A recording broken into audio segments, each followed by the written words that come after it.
Thank you.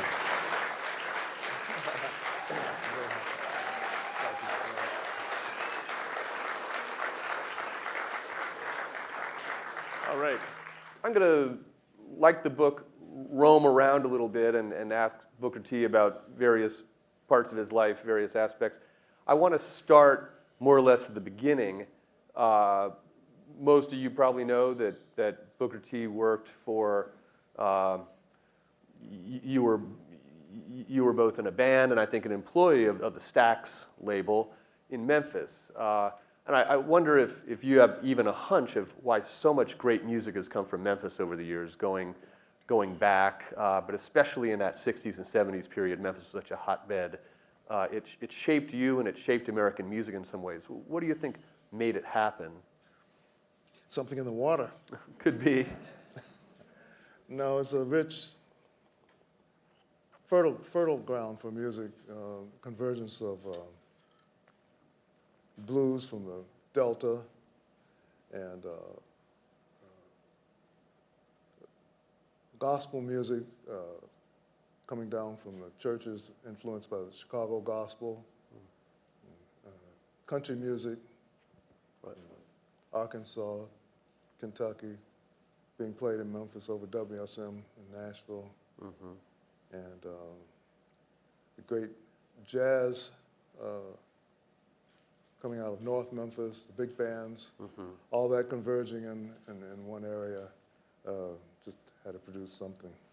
I don't know if this is a name many people recognize, but there's a great moment in your book where you're delivering newspapers as a 6, 7, 8-year-old kid, and somewhere on your paper route is you get to hear Phineas Newborn, the great Memphis jazz pianist, practicing as you toss a paper into his yard. So it seemed like there was just music coming from everywhere during a lot of your youth. Well, my papers were dropped the corner of Mississippi and Alston, big church there, and they drop them on the yard. And so my route started on Alston Boulevard, and I walked down. The first house on the right is the home of Phineas Newborn. Summertime, the doors open, and he's practicing piano there, and there I am with a big sack over here and a big sack over here, and I just don't make it even to the next door because I'm listening to him. So I decided to fold my papers on his yard, and that's how I kind of reconciled the things. That way I got to listen to him and throw some papers. Right. Yeah. Over the years, you've played an amazing number of instruments. I think baritone sax, bass, piano, etc. But you really locked into the Hammond B3 organ, and in some ways, I think, redefined the instrument.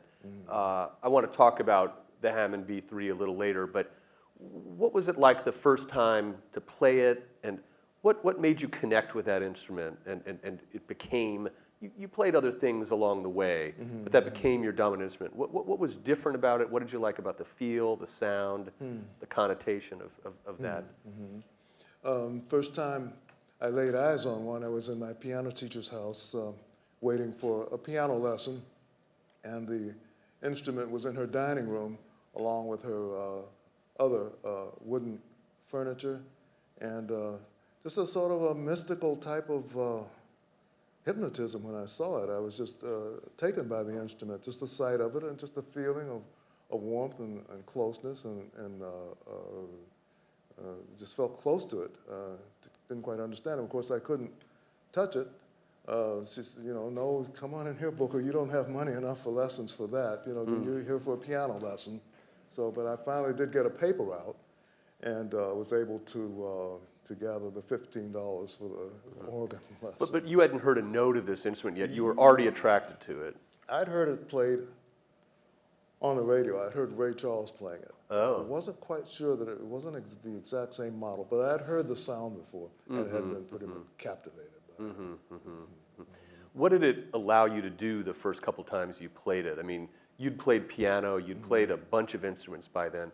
What was different and freeing or exciting, or what was it about that She sat down and she put Bach up on the J.S. Bach well-tempered claviers, and played a few notes, and then showed me some of the drawbars and some of the stops, and you can make any sound that you want to with this instrument. Any sound is possible, any orchestral sound, any sound that you can imagine.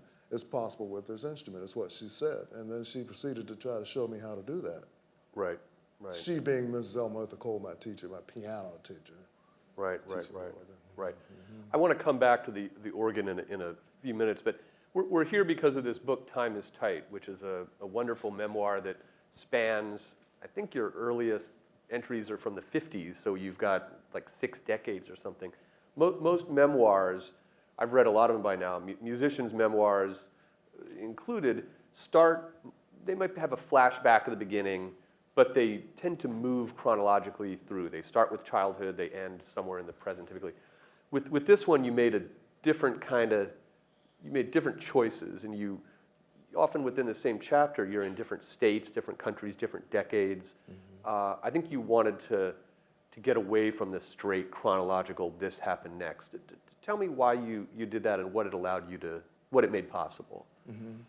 Well, I handed the first manuscript in, and it was chronological. And my publisher at Little Brown specifically asked me if I could do a flashback or some flashback. So the book ended up being a combination of various themes rather than a chronological sequence. Right, right, right. Does that have some kind of parallel with the way you work as a musician or the way you think or Yes. how you're... Yes, he asked me to try to structure it like a song or an album would be structured, so that one theme led to the next. And my wife editor, Nanine Jones, helped me with that, doing segues from one theme to the next. The book is named for Time is Tight, which is one of your best songs, but I think your most famous and certainly your first hit, I guess, was Green Onions. Tell us a little about how you wrote that. I think you wrote that, you were still, I think, in high school or still a teenager. Tell us a little about how you wrote that and how it kind of accidentally became a hit.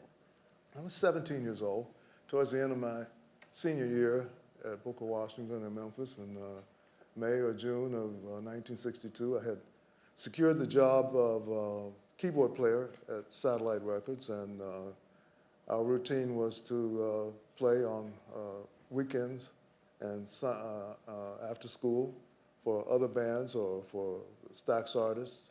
And on this particular Sunday, the artist left early for some reason. Maybe his recording session wasn't successful or whatever, but we had a full day. I'd been taking theory classes, and I'd been starting to wonder about the scales, the musical scales, starting to change them around a little bit. And we recorded a blues by accident that Jim Stewart happened to have the tape rolling, and he loved it and said, that's great, maybe we could put that out as a record. And then he realized that he couldn't really put out a one-sided record, so he asked us to, if we had anything else to record that could be the B-side. And that became this little chord structure that I worked out in my theory class, playing on piano at home. Of course, these were on the Hammond Hammond M3 organ. Right, a smaller organ, I think. Right. It was a Steve Cropper, the guitar player, took the acetate of the record down to WLOK, and they kept it for a week or so and played it and played the blues, and people loved it, got some calls. But the disc jockey, Reuben Washington, one day by accident flipped it over and played the B-side by accident, and then the phones lit up, and the B-side ended up being a song called Green Onions. And then that was the one that they had to pull the acetate back and reissue it as Green Onions with the A side. Right. Wow. This is gonna be a change of the subject, but I have to say, it's hard for me to not mention this guy because he's my favorite soul singer. Tell us a little about meeting Otis Redding and playing with Otis Redding. You, among other things, did Monterey Pops Festival with him. I think you're on some of the records. You were on one of the big tours, maybe several of the big tours, I think, with Otis. Well, what was he like as a guy, and what was he like to accompany? First encounter, I was standing on the street in front of Soulsville, Stax, USA, and noticed this fella unloading some suitcases out of a station wagon onto the sidewalk and some amps, and he was obviously working for the band that was working inside. He was the driver. Right. And very kind of humble fella. Same guy that they had to go to pick up coffee and get sandwiches for lunch, and he was just kind of around during the day while Johnny Jenkins and the Pine Toppers recorded their record at Stax. And Right. Towards the end of the day, he asked if he could sing a song. So he sat next to me on the Hammond organ and started singing, "These arms of mine." And so that just changed everything when he opened his mouth and started singing. And it just changed the course of the company. Actually changed then, because he became Right. our premier artist. Right. So he arrived at Stax as a chauffeur, gopher, and left as a potential star. Mm-hmm. And that was my first impression of him. He kept the humble attitude the whole time. The whole time I knew him, he was just excited and privileged to make music, and it's the only thing we ever discussed. He became one of my best friends. And of course, that night I had a commitment. I was a bass player at the Flamingo Room downtown in Memphis, so I had to leave Otis in the session and go down and do my job. But very soon we recorded that song. That was his first record to be released on Stax Records. Yeah, that's a beauty. With the up-tempo Otis, I mean, it may be true of all of it, his rhythm is so tight. It strikes me as somebody who would be hard to, especially live, hard to accompany. Did it have you at the edge of your seat trying to keep exactly rhythmically right with his singing? And Well, the combination of Otis Redding on vocals, he was a preponderous man. The tempo he established with his feet, he was always stomping like that, and then Al was steady with the drums. There was no discrepancy about what tempo the song was going to go at. Clear which way you're moving, yeah. And he was bouncing around and jumping around. But he dictated to the horns what they should be playing by humming their lines to them. Right. And the keyboards and guitar had some freedom. But yes, it was quite an experience working with him in that area. Otis obviously died quite young. I guess it was 1967. Dock of the Bay, I think, came out after his death. I wonder if you had a sense, knowing him, playing with him, if he seemed to be evolving and developing. If you have any hunch where he would have gone if he'd had another few years as a recording artist. That's an interesting question. It brings to mind the week that we recorded sitting on Dock of the Bay. We reported to the studio for supposedly an extended session. We thought maybe 8 hours instead of 6 hours. It turned out that we thought maybe 12 hours.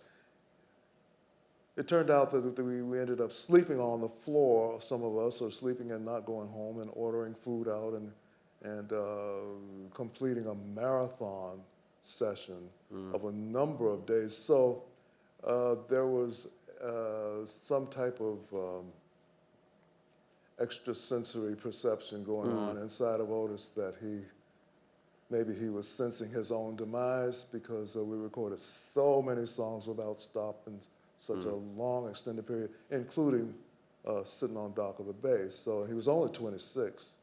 So I have to suspect that something was going on there. He seemed to change temperamentally by those last couple years. Oh, really? No, I'm just wondering if that's part of what you meant. Did he No, I'm just become more saying serious in those last few years? No, not particularly. It's just that these last few days was uncharacteristic. Right. Uncharacteristic. Ask us to stay that many hours and do that, and that grueling episode of recording. Right. I want to go back to the organ, the Hammond B3, for a second. Every musician who discovers an instrument can take it in their own direction. Most of the people we remember who play guitar, who play tenor saxophone, who play piano, do something specific with it, right? And with the Hammond B3, you have all kinds of options how to play it.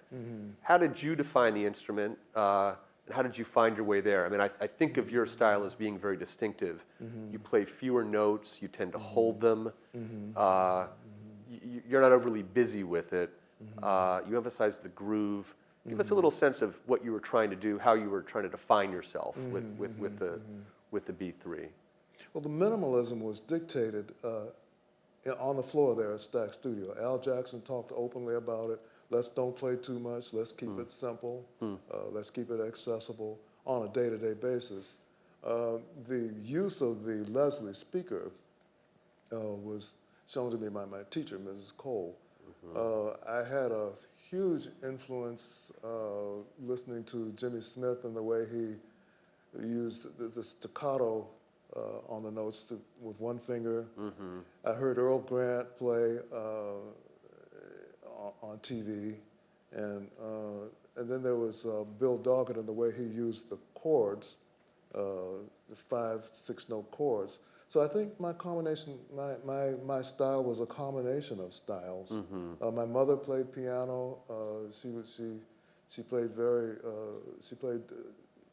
Debussy, Chopin, big chords in the left hand, spread out chords, and so I think it was a combination of things that I admired by different players. I'm glad you mentioned your mother. I mean, something that people wouldn't necessarily think unless they have musical training. They listen to your music with the MGs and after, and they hear soul, they hear the church, they hear the blues. But there's a lot of, some songs more than others, there's a lot of classical music in your background. And I think in at least some songs in particular, you're using, I think, a Bach fugue, right, as a basis for at least some of it. And she loved French music. She loved Debussy. She loved Shostakovich, and with the big, chords with the fifth in the middle and the tonic, right? Big left hand, right? Stuff. And some of that ended up on some of the Otis Redding records and some of the Sam and Dave songs that I played on. And specifically, I think it's Green Onions, right, that uses Bach's counterpoint. Am I? Yeah, that's the one where the top note goes down and the bottom goes up. Right. Yeah, it's right. It's kind of classical counterpoint. Counterpoint and blues. Right. Yeah, coming together. Yeah. So those are all seventh chords, right? I mean, those are blues chords. Yes, the 1, the 3, and the 4. Right. The 1, the minor, 3, and the 4. Right. The other thing I wanted to ask you about was the racial makeup of the MGs. I mean, this was startling at the time. I wonder what it was like for you guys to be in a band. You're in the segregated South. Things are starting to change. This is post Brown v. Board and so on. But I can't think of really any others. There were some jazz groups that had done a little of it, but here you are, a group based in the South with some white guys, some black guys.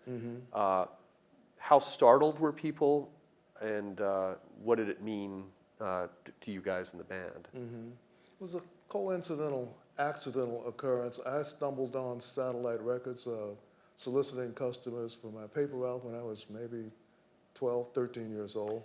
My paper route ended at Macklemore, Mississippi, and so I took my bicycle, an extended route down Macklemore Avenue, and looking for customers, and I noticed in the lobby of the theater there were records in the window.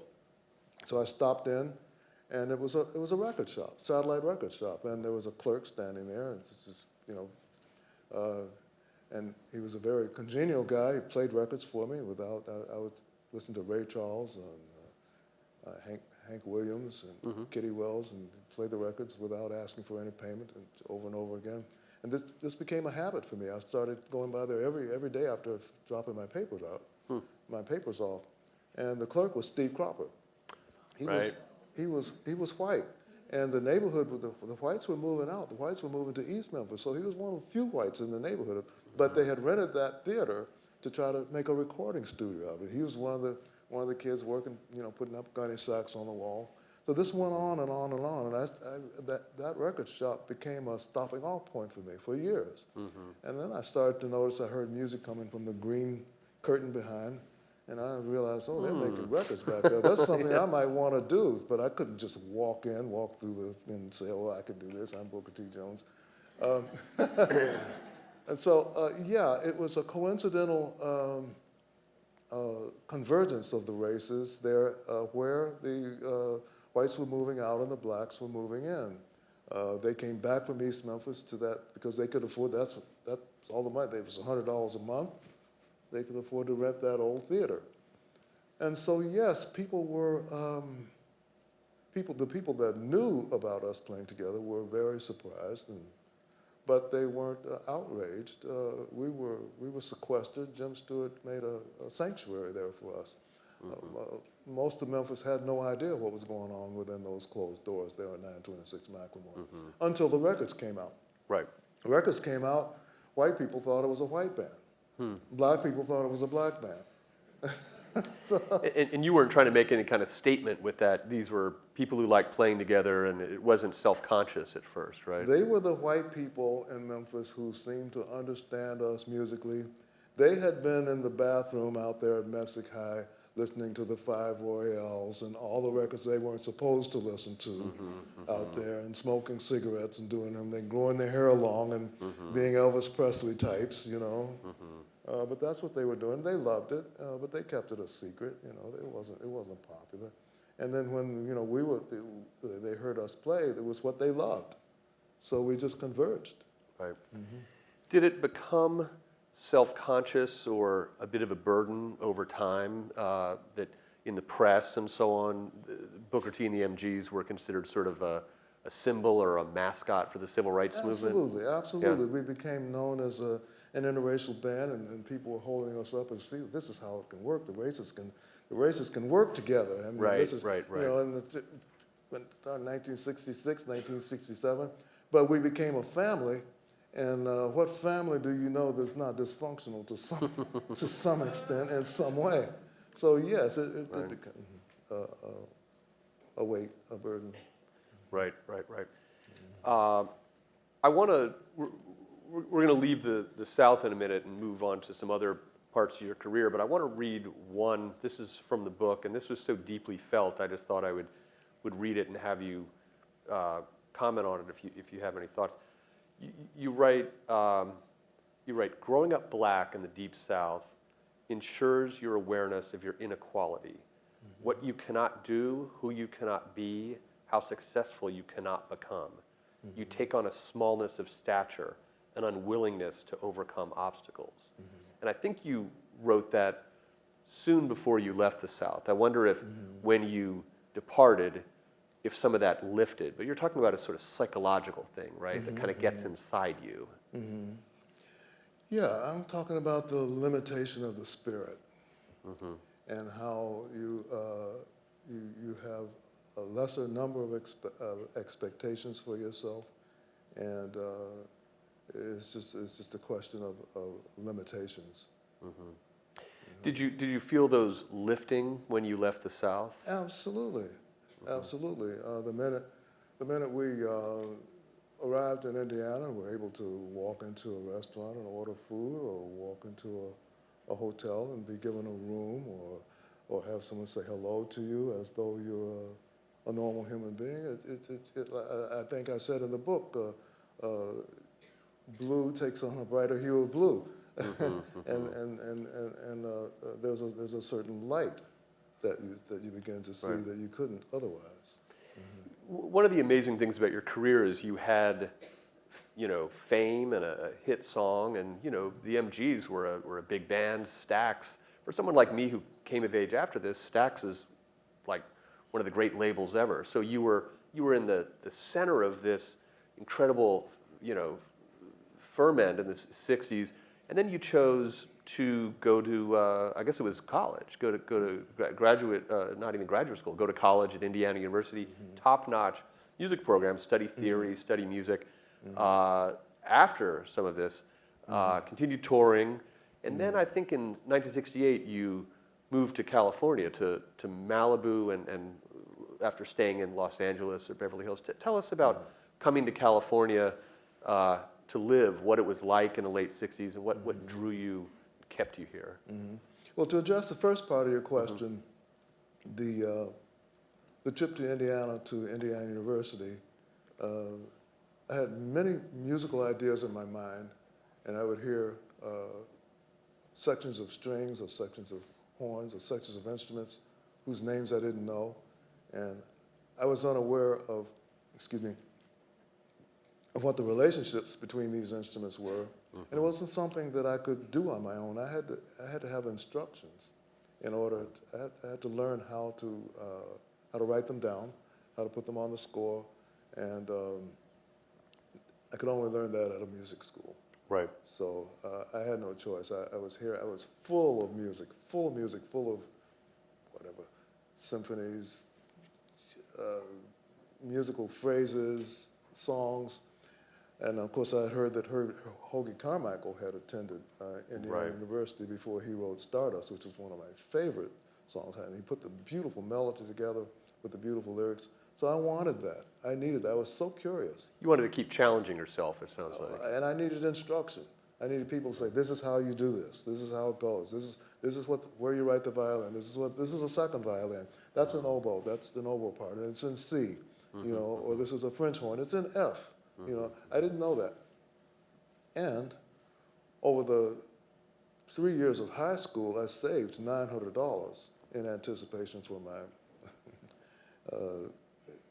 enrollment at some college, and I'd made a $450 deposit at Indiana University by September of June of 1962. So when Green Onions started inching up the Billboard charts, and people were saying, well, you know, we need to get our act together and get our band and go on the road. I said, wait a minute, I've got a $450 deposit up here in Bloomington, Indiana to enroll in school, and I'm sorry, but I'm not going to renege on that. Anyway, that was that part of it. And in 1968, turning point in my life, you know, I had visited California a number of times. I had met Billy Preston, who was he was a beautiful organ player, great musician. Played with the Beatles, Great musician. And then we were on the set of Shindig, and you know, we were hanging out after the show, and I just happened to ask him, I said, Billy, how much money do you make? Oh, I make about $50,000 a year. You make $50,000. How much do you make? Well, we make $300 a week. Okay. And then, you know, Booker, you need to, there's this union here, he told me. It's called AFTER, American Federation of Television and Radio Artists, and things like that. And then I met Leon Russell, came to Memphis with Bonnie and Delaney, and I met him. Oh, he's a nice guy. And I'd visited Hollywood a couple of times. Ahmet Ertegun had called me in 1964, 65. I had played a session with Bobby Darin and met Hal Blaine, the Wrecking Crew, those people. Little by little, I started to see some horizons that some things that I couldn't do in Memphis.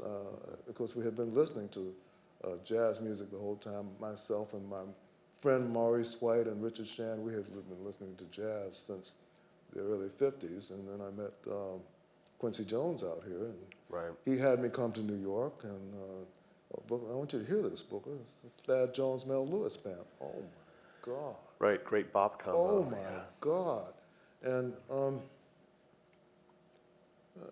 you know, Leon introduced me to some country music. I met Stephen Stills. What a guitar player. What a guitar player. What a musician. All in California. All these people. It's so much talent in Hollywood in one place. Met Herb Alpert. So when Herb offered me a deal, and I called the MGs, and I tried to get them to move out. They said no, they weren't going to leave Memphis. So I couldn't see myself bringing someone like, at that time in the 60s, I couldn't see myself bringing someone like Willie to Stax. I didn't think it would work. It wouldn't have worked. Bob Dylan, the type of music he played. So I just felt like I needed to expand my horizons. I made a tough, hard decision, left my beloved home in Memphis, Tennessee, and all the support and all the love I had there, and came to California. Well, one of the things you did out here a few years later, I think it was mid-'70s, you produced and may have also arranged or something that great Willie Nelson Stardust record. You mentioned Hoagie Carmichael. Tell us a little about what that was like, what Willie was like. This was Laurel Canyon, I think, where you did a lot of We did this in Beverly Hills. Okay. Emmylou Harris had a house out there with her husband. Her husband had a beautiful tape recorder beautiful sounding machine in a truck called the Enactron truck. And he could take this truck anywhere. And so they loaned us their house. And we put had the piano in the living room and the drums in the dining room and the harmonica back in one of the kitchens back there. And we recorded right there out in the hills, in Beverly Hills, the Stardust album. And just turned out to be a beautiful sounding thing. Yeah, it's a very spacious, kind of laid-back record. It seems like everybody was comfortable with each other on that one. It was songs that Willie and I were both comfortable with. Both of us had played those songs in our younger years, and we were just kind of at first jamming on the songs on my deck out in Malibu. I had an apartment. One day I saw this fellow running down the beach. That looked like Willie Nelson. It was Willie Nelson. He had rented the apartment underneath me. So we wouldn't, if we hadn't been in the studio, we would have been out on the deck playing the songs anyway. So, might as well make a record, right? Might as well make it. That's what he said. Right. That's what he said. Yeah. Let me see. I think we're almost done. We're going to open this up to questions in a minute. I wonder if you could say something about knowing and working with another famous Malibu resident, Bob Dylan. I'm not sure anybody really knows Dylan, and lots of people who've worked with him have no sense. He's sort of this opaque, cryptic character. But what did tell us a little about when and how you worked with him, and what sense you got from the guy? Did you feel like you decoded the man at all? Something of an elusive personality. Yeah. I can remember hearing Like a Rolling Stone going south on the San Diego freeway, and that record just hitting me. I know the first thing I noticed was the piano, and of course I ended up meeting all those guys out in Malibu. But by the time he stopped by my ranch, he still wasn't sure of himself as an artist. But the one thing I had that he liked, and you'll like this, was I had an old Craig tape recorder, and my then wife had macrame all over the house, and she let the macrame caught on fire, caught my tape recorder on fire, and burned the speaker out on one of the sides. Ooh. So I was out in my little studio, and Bob plugged in his acoustic guitar into this Craig tape recorder, and it sounded all distorted and messed up. He liked that.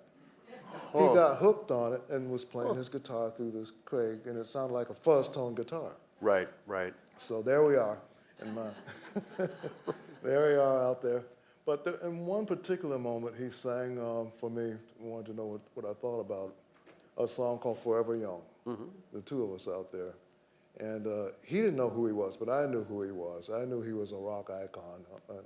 And to me, him singing that song to me, Forever Young, was a sort of christening into the rock world for me. You know, I felt the two of us alone out there.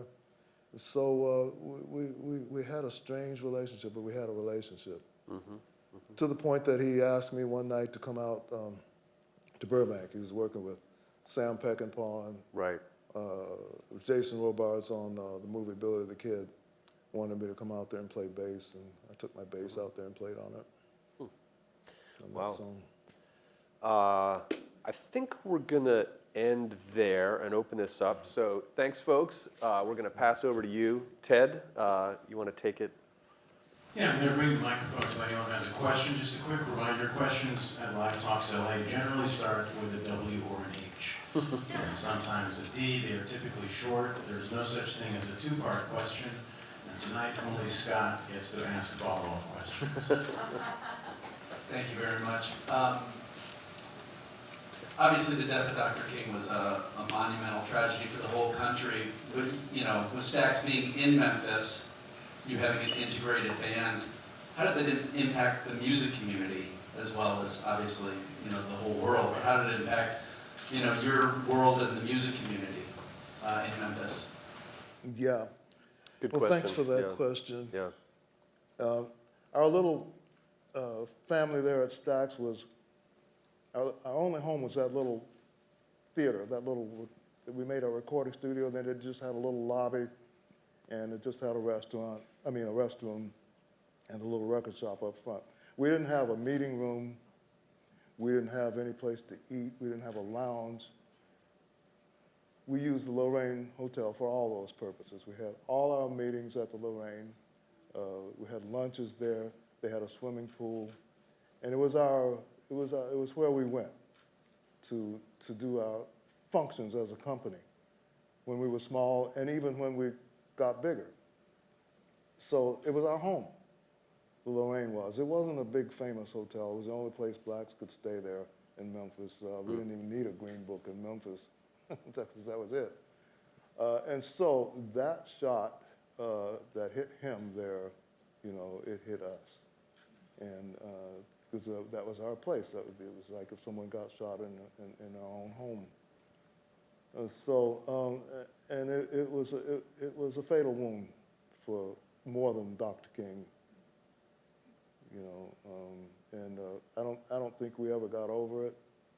And it's just one of those things.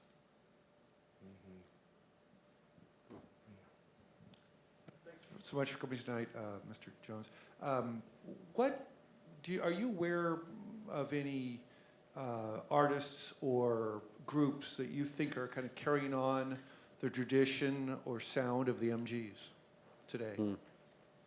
Somewhat, people are making me aware of people like the group, the MDs in Memphis that are doing Beatles music in the MG style. Yes, somewhat. That's great. That's a great compliment. It's really gratifying.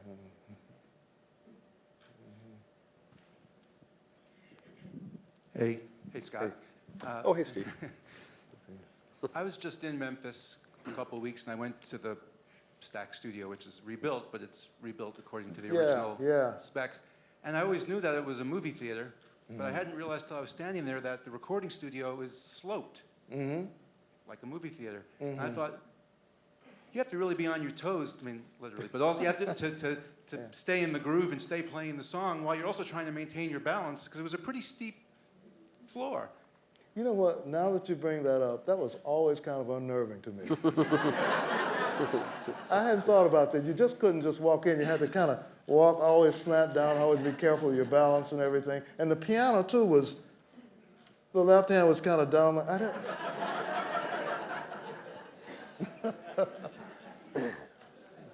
What are you going to do? Well, That's a good question. Mr. Jones, you mentioned Earl Grant and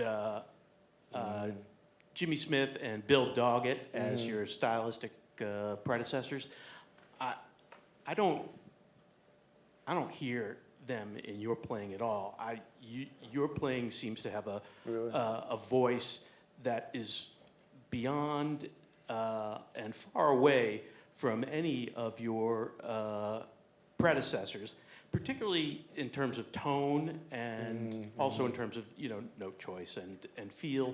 I'm wondering, in your approach to the Hammond, did you normally conceive of your drawbar positions like before you approached the tune? Did you experiment with it on the floor, the studio? Where, I guess the broader question is, where's your sound come from? Because it's not from those guys. Well, generally, I walked out. For some reason, I pull out the first 4 drawbars. For some reason, that was always my starting point, and sometimes I never changed the sound from that. But you're right. Earl Grant, Bill Doggett, Jimmy Smith, they all pretty much used the vibrato, and the Leslie speaker was on. But I, in contrast, always just wanted that plain, straight, pure sound of no vibrato or anything, just the pure, simple sound of the Hammond for the melody. And you're right about that.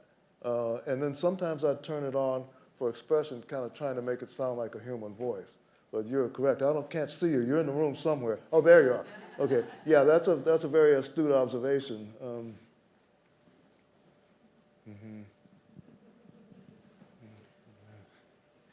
How did you come to work with Bill Withers and produce that record? Bill Withers, another example of how talent floats its way into Los Angeles. Stax Records was purchased by Gulf and Western, and the deal was was brokered by an African-American businessman named Clarence Avant, who was a friend of Al Bell's. And Clarence called me one day, Booker, there's this guy over in Inglewood building airplane toilets, and I think you really need to hear this guy, or at least listen to his songs. Can I send him over? Send him over. He came out to my ranch wearing big old Brogan shoes and overalls, and because he's a carpenter. Bill Withers is a carpenter, still a carpenter to this day. But he walked in with a notebook thick full of songs, and all of those great songs were in that notebook that day. Lean on Me, Happy Day, but the one he sang for me was Ain't No Sunshine. He started singing that, so I walked into the next room, got on the phone.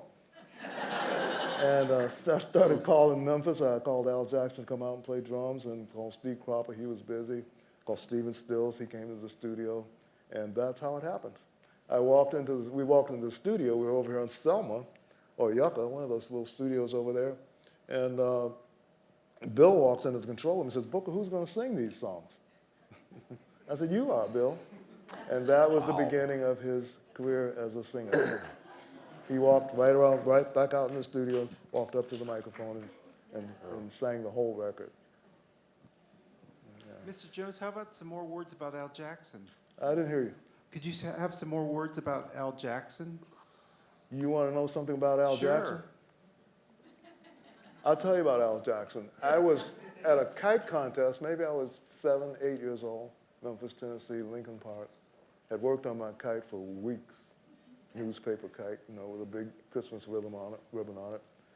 And it was out in a park, and there were other kids in the kite contest.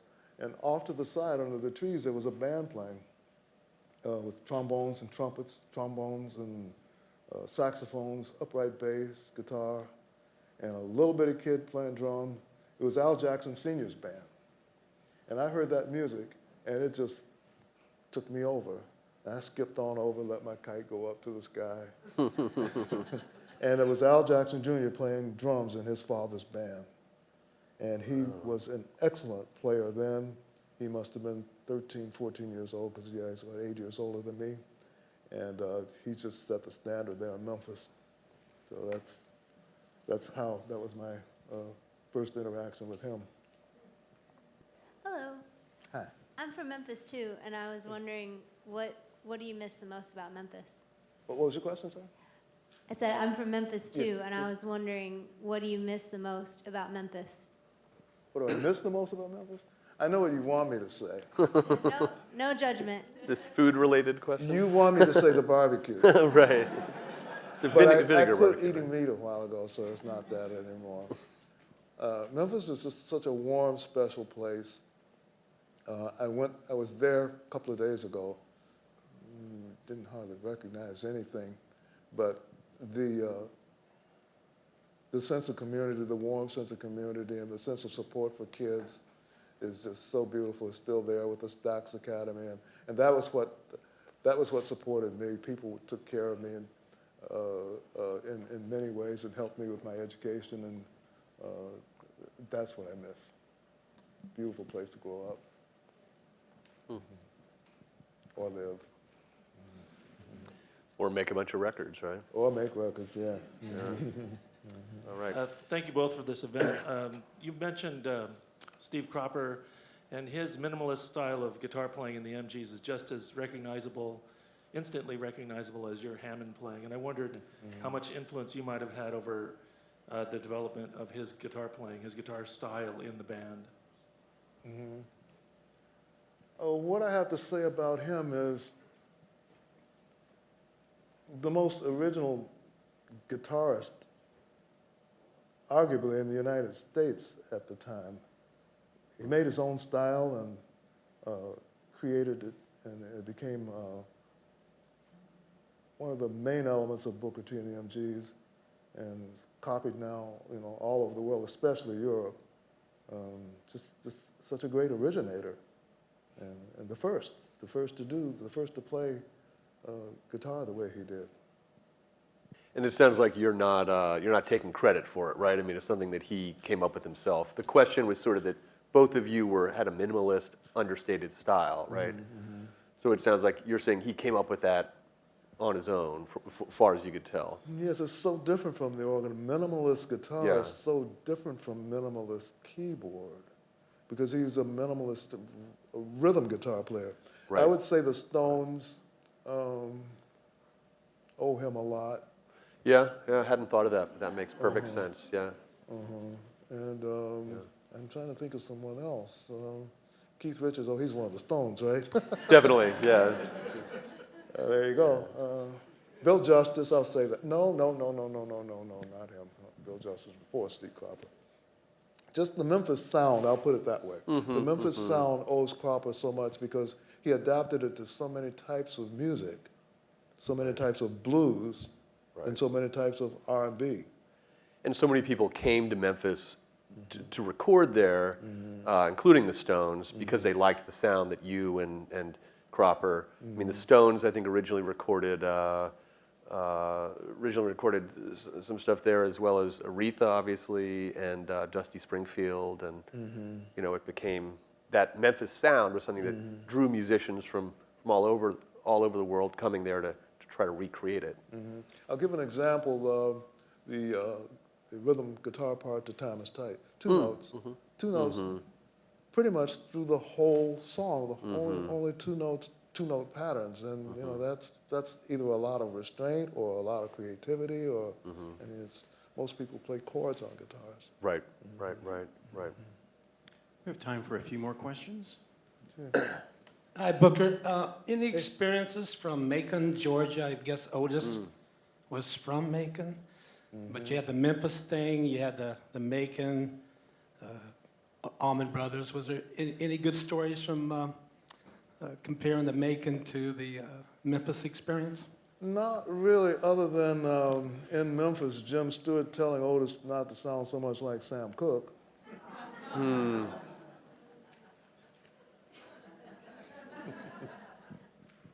Did Otis ever sound like Sam Cooke? He did. He did? He did before before he found himself. Huh. A higher, sort of sweeter. Okay. And possibly before he started writing. Right. And before that, I think he was kind of like a Little Richard type singer. Right, that's right. Yeah, when he was in, yeah, when he was with the Pine Toppers, whatever, I think he was singing like Little Richard.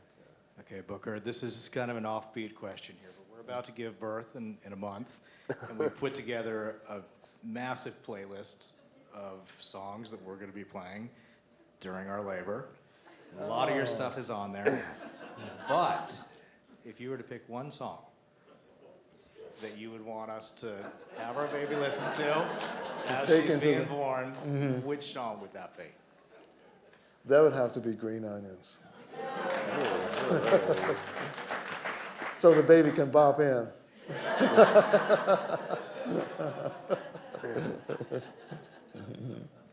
Hi. What music are you listening to these days? What bands or musicians of singers, whatever, that you would like to recommend to us? Let's see, what's the last thing? I think the last thing I listened to was maybe Ray Charles' live concert in Atlanta at that stadium. I listen to all kinds of music, especially now with Spotify. I listen to Copeland and just a lot of classical music and jazz. I love Miles Davis. Everything. Could you describe the creative process, especially like with you being a bass player, then you had Duck Dunn playing bass, and like Porter and Hayes would give you a song, and would they just like give you a lead sheet and then say, go for it, or how would that work?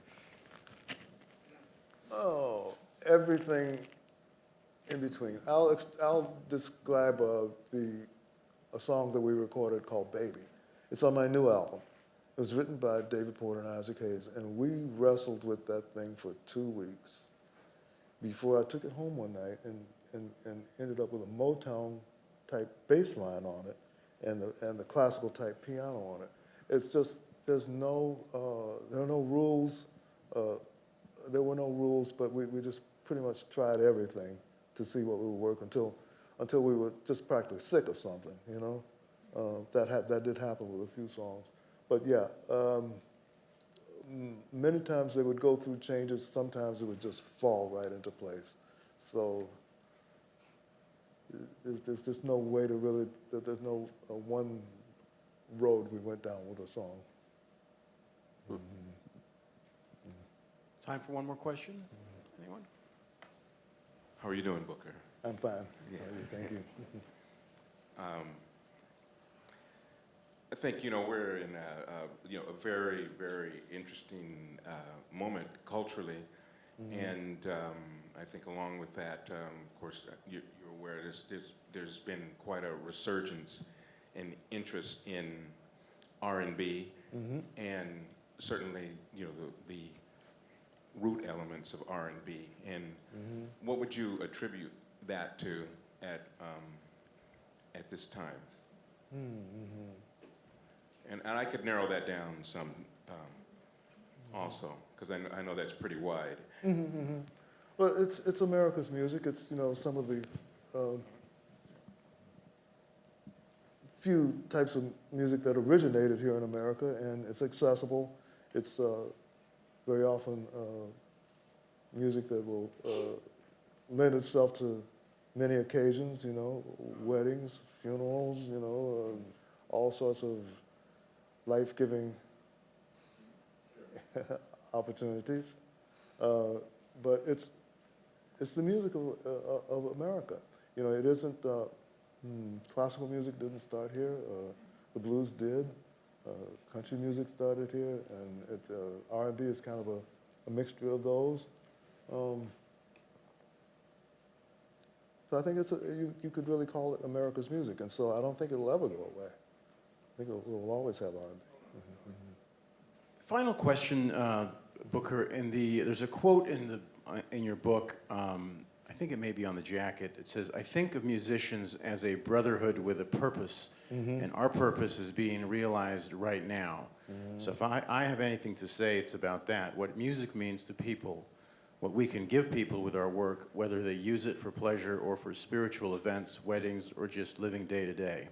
It's about connecting to each other, understanding each other. I think that you're not ever completely alone out here if you're connecting through music or art.